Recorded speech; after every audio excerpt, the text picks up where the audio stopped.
I want to share an example of a belief that I used to hold around asserting my needs in a relationship, and not just a personal relationship, but in my relationship to money, in my relationship to the world at large. If you're watching this for the first time, my name is Anya. I teach people about conscious spirituality. I try to answer as many questions as I can on all of my accounts. This is the book that I sell here on TikTok Shop about how to interrupt even the most stubborn patterns in our world, in our life, by addressing something that is right inside of us, the center of our own consciousness. Before I tell you the belief that I personally held, that when I discovered and released it made all kinds of difference in my world, in my business relationships, in my intimate relationships, let me ask you this. If I took away your filter and you had to express your preference in an intimate relationship, not because it was appropriate, inappropriate, safe, or unsafe, but because you felt it.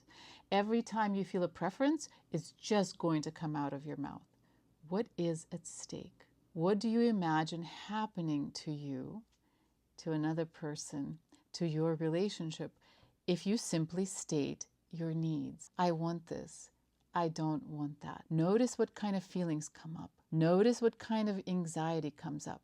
What is that anxiety about? You may not answer this quickly. This may require a little bit of journaling, so save this video and then go through the questions. But once you get in touch with those feelings, with those fears that start coming up, when you imagine yourself simply asking for what you want, ask yourself another question. What is it that I assume about my own nature, about who I am, that gives context to this anxiety?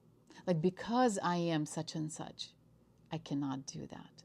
Because I have this quality, I cannot ask for what I want. Or what rule does your world have that makes asking for what you want a problem? Really sit with those questions, and when you uncover some false beliefs, and the way you will know that they're false is they're going to feel true because they have lots and lots of proof in your reality. That's kind of like the thing about identity, right? Once we assume something is true, it tends to find the proof of itself out there in the world. But once you zero in on those beliefs that create an either or, either you can be happy or I can be happy. You can either have love or money. You can have either inner peace or be involved in the world. If you have an either or seesaw in your reality, that means there's a false belief there in the middle somewhere. Question it, like I tell you to do right here in the book.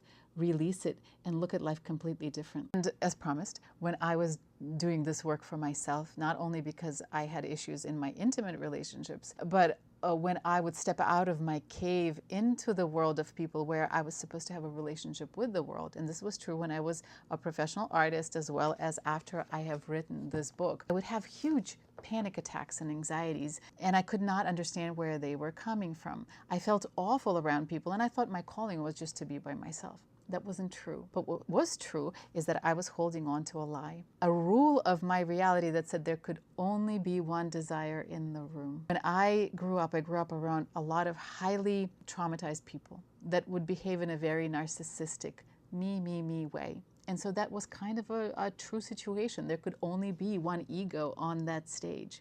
Believing that I had a choice, a subconscious choice. When I entered a relationship, either I become that narcissistic person, either I take the only spot of desire that is available in the relationship, or you do. And I decided I did not want to be like you, like the one that hurt me in the past. And so I would just become passive. I would not assert myself because I would let them do it. This was kind of an act of love, waiting for them to be loved enough, right? So they can give me the permission to have my desire. Of course, that didn't really work. And having only one desire in the room is not a relationship.